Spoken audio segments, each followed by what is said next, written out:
Hello, magandang araw ulit sa tagapakinig. Ito yung part 2 ng ating training, yung make disciples o making disciples. Who will make disciples? Kung natatandaan ninyo yung huling bahagi ng making discipleship training ay yung discipleship process. Ngayon, papaliwanag ko sa inyo ngayon, isa-isa, itong discipleship process para mas lalo niyong maintindihan kung paano ba ito ginagawa. Ang ating pag-usapan ngayon itong connect, winning at saka itong integration, join the small group. Sunod naman na topic itong basic Christian living. So, ating pag-usapan muna natin yung discipleship process. What is a process? An activity using resources managed in order to transfer inputs into outputs. Often, the output from one process forms the input to the next process. Ito yung halimbawa. A process may have multiple steps. Ito yung input, ibig sabihin, ito yung may pinapasok ka, may step 1, may step 2, step 3, step 4, tapos output. Ito yung result. Ito yung pinapasok mo, ito naman yung the end result. Para lahat ng bagay, may proseso, walang shortcut. Okay, para maintindihan mo ang sinasabi ko, dito muna tayo. Yan.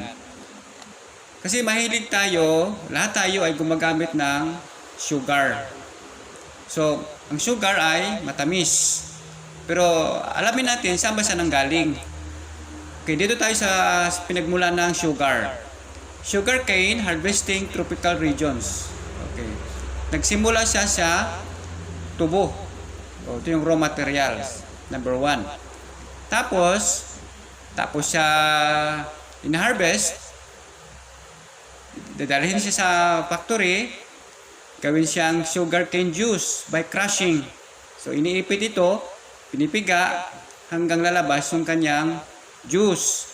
Tapos, magkaroon siya ng partial purification to raw cane sugar. So, nandito na kanyang juice. Katapos niyan, melting and filtering to remove impurities. So, dito na siya dadaan sa matinding init ng apoy. At lalabas na dito yung pinakatas crystallization of sugar from syrup. So, ito syrup pa lang. Dito, yung result ng syrup, itong pinaka-the best na. Tapos, after this, ang number 6 na process niya ay drying of sugar crystals. Dito na pinapatuyo. Pagkatapos matuyo na, dito na yung finished products. Kaya napakahalaga yung tinatawag nating discipleship process. So, sa lahat ng mga produkto na nagamit natin ngayon, na pinaka-the best, dumadaan sa tamang proseso. Walang shortcut. Kasi kung may shortcut, hindi rin masarap. Kahit sa pagluluto, may proseso rin. Bakit mahalaga itong proseso? Dahil ito yung tinatawag nating basic foundation. Mahalaga din yung basic foundation. Sa building, pag patay ka ng bahay, napakahalaga na matibay yung foundation. Napakahalaga yung pinaka-pundasyon nito. Kaya ang proseso, yun yung pinaka-importante. Pangalawa, maliban sa foundation, ito yung nagbibigay sa atin ng clear direction. Kumbaga, saan ka ba pupunta? Ano bang direction mo bilang isang disciple, bilang isang church? Ano bang direction ng inyong church? O baka kung ano-ano na lang, kung anong meron, yun na lang. So, magulo. So, kailangan yung tinatawag na proseso, discipleship process, nagbibigay sa atin ito ng una, yung foundation, at saka clear direction sa ating simbahan. Kaya meron tayong tinatawag na vision and mission, clear goals, objectives, core values. So, siguro susunod, yan ay tuturo ko sa inyo. So, balik tayo dito. Sa discipleship process, so, pag-usapan natin yung connect. Connect, tingnan natin dito. Okay, wala muna. So, yung connect, pag-usapan natin noong nakaraan, sa pagkipag-connect natin sa tao, mahalaga na samahan natin ang panalangin. So, ang pagkipag-connect, ibig sabihin, pagkipagkaibigan. Merong iba naman na diretso agad sa winning. Pero di ko ito ginagawa. Kasi bakit? Ang connection kasi, ito rin yung nagbibigay sa atin ng foundation din sa pagkaibigan, long-term relationship. Kasi ito, pwede ka naman mag-winning, pero di mo sigurado kung bukas makabalik ka pa. Pero dito, makabuild up ka ng friendship. Makabuild up ka ng relationship. Kasi likas na sa mga Pilipino na mayroong tinatawag na utang na loob system. So halimbawa, sa pag-connection, nag-offer ka ng prayer. Sa panahon na may mga karamdaman, may mga problema sila na mabibigat, nag-offer ka ng prayer. Tapos, nasagot ng Panginoon ang kanilang panalangin. So malaking bagay. Kung sila naman ay na-hospital, bumisita ka, may binigay ka, may paparamdam ka ng iyong pagmamahal. So maramdaman nila ang pagmamahal mo, hindi lang doon sa sinasabi mo na Word of God, kundi doon sa naramdaman nila ng pagmamahal at concern. Kaya pag nagbabahagi ka ng iyong karanasan, tanggap na nila ito kasi nga nakapag-build up ka na ng tinatawag na connection. So ito ang nagbigay ng pundasyon sa atin. Kaya mahalaga ito. Ito, madali lang mag-winning Kahit saan, kahit sa bus, pwede ka mag-winning. Pwede ka mag-evangelize kahit sa kalsada. Pero, mapalo up mo ba sila? Kadalasan, hindi So, ang purpose mo dito is magkaroon ka ng long-term goals, long-term relationship, or follow-up. Okay, dito na tayo ngayon sa winning. Sa soul winning. So, merong dalawang materials na tuturo ko sa inyo. Siguro, master nyo na ito. Punta tayo dito. The soul winning tools. Katulad ng pagtayo ng bahay, may mga tools din. So, mahalaga, mamaster mo ito, yung the four spiritual laws, kasi ito rin yung ipamaster mo sa iyong mga disciples. Bilang discipler, dapat master mo ito. Or, ito. Mamili ka lang kung alin dyan ang pwede mong i-master, kasi yun din ang tuturo mong soul winning tool sa inyong mga disciple. So, mura-mura lang naman yan. Iba dyan, ma-download mo lang sa internet. So, wala kang babayaran.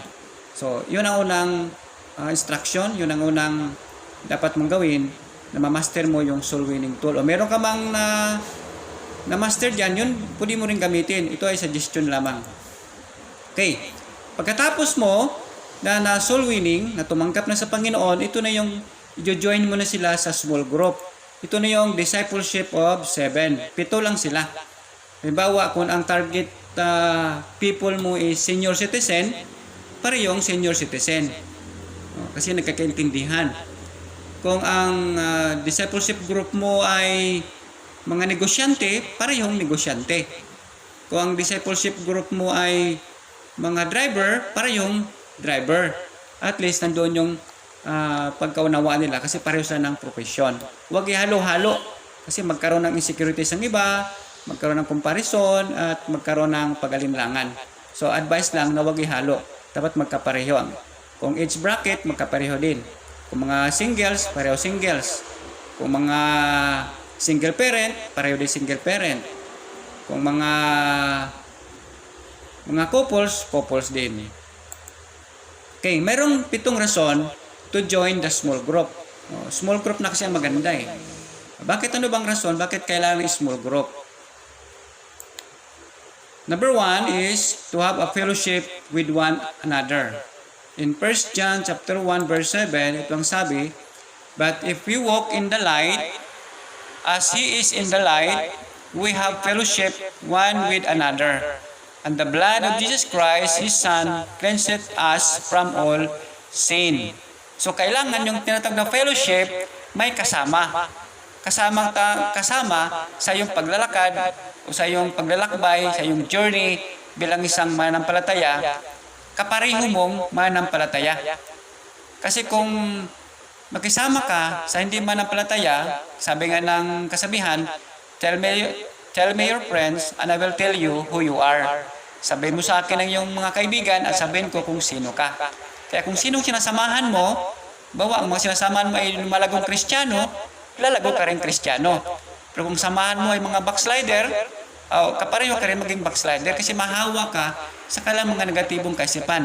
Kung kasama palagi mga positibo ang pananaw, mahawa ka rin sa kanilang pagiging positibo ang kanilang pananaw. Kung kasama mo palagi yung mga nagtatagumpay, makasama ka rin sa kanyang tagumpay. So yun ang pamantayan. Pangalawa is share the word together. So sama-sama kayo magbabahagi ng salita ng Diyos kasi hindi naman lahat ay master. So at least nagtutulungan kayo paano ipaliwanag ang bawat bahagi ng salita ng Diyos. Because sabi nga yung kasabihan, no man is an island. So kailangan sama-sama sa pagbabahagi ng salita ng Diyos. Ito yung pagpapalakasan sa bawat isa. Pangatlo, yung makahanap ka ng support. Ito yung support system. Sa bawat manampalataya ay may mga kabigatan, may mga problema, at least meron kang mapahingahan. Meron kang mahinga ng tulong sa panalangin, o anong tulong na meron ka dapat, meron tayong sa kapatiran, meron tayong tinatawag na kapatiran talaga. Hindi yung tinatawag na katipiran. Iba naman yun. Kumbaga, pag merong business, yung kapatiran mo, support. Huwag naman sobrang tawad o tawaran mo ng gusto para ikaw ay makatipid. Hindi na yung kapatiran. Ang tawag yan ay katipiran. Dapat kapatiran. We need to support one another para lumago ang bawat isa. Hindi yung ginagawa natin dati yung crab mentality. Dapat tulungan ito. Kaya yun ang mahalaga sa small group. Yung makita tayo, makahanap tayo ng pagtutulungan, pag-uunawaan. Kasi sabi ng Biblia sa Galatians chapter 6 verse 2, carry each other's burdens, and in this way, you will fulfill the law of Christ. So we need to carry each other's burdens.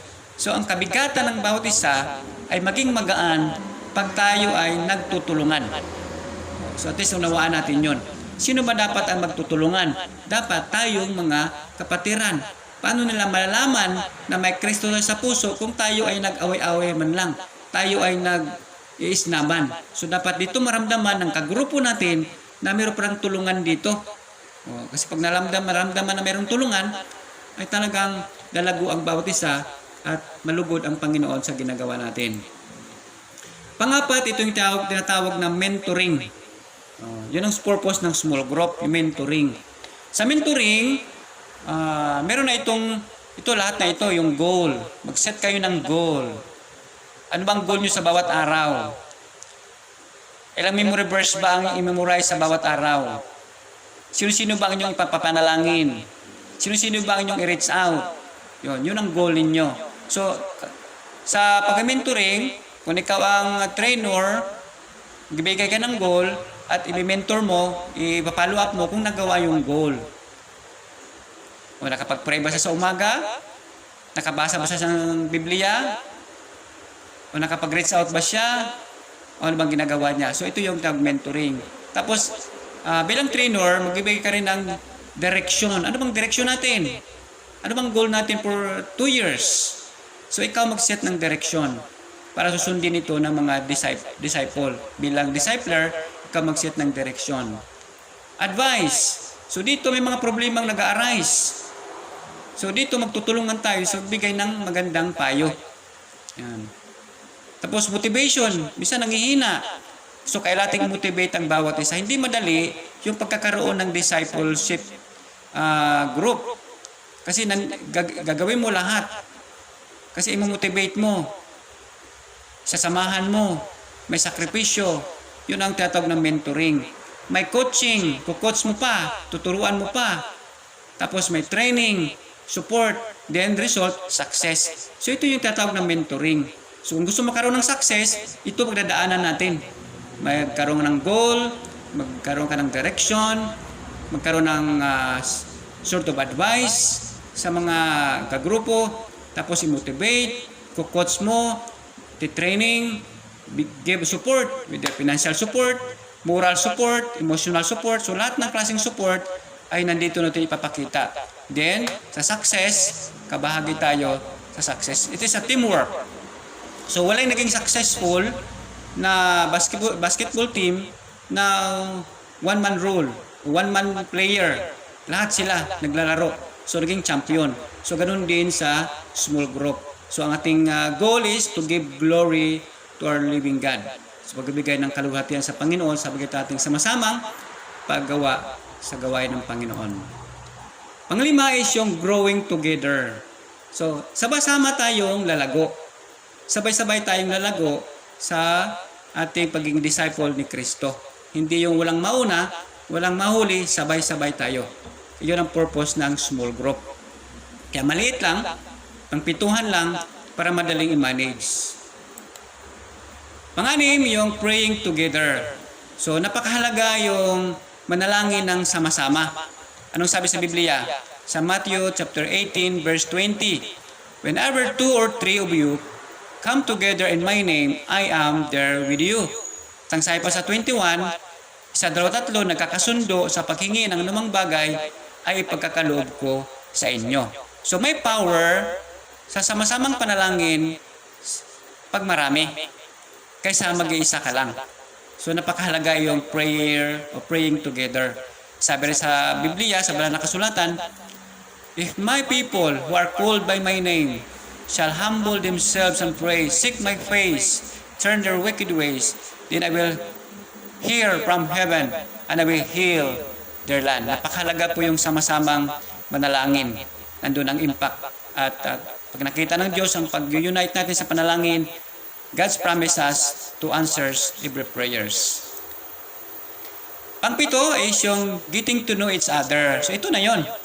Dahil sa matagal yun ng pagsasama, malaman nyo na ang yung kahinaan ng bawat isa, malaman nyo na ang kalakasan ng bawat isa, malaman nyo na yung personalidad ng bawat isa. At dahil alam nyo na rin paano ito i-handle ang bawat personalidad. At least alam nyo paano solusyonan ang bawat problema. Hindi yung tulakan sa bawat isa. Hindi yung pabayaan ng bawat isa. Pag may mga problemang nag-arise, alam nyo na kung paano lulutasin because alam nyo na yung personalidad ng bawat isa. Itong mahalaga ng small group. So, yun lamang nakakatulong ang pag-usapan sa small group. I hope na nakadagdag ito ng kalaban sa inyo sa topic na ito. Ang next topic natin, simulan natin yung pinaka-lesson, yung the basic Christian living, yung study the Word of God. So, sa sunod, abangan nyo, ang next topic na ito na yung lesson proper. So, ang pag-usapan natin ngayon, yung kahalagahan lamang, bakit kailangan sila i-join sa small group. Thank you for watching. Don't forget to thumbs up, to subscribe, comment, and hit the the bell icon para ma-notify ka sa sunod kong video. Maraming salamat.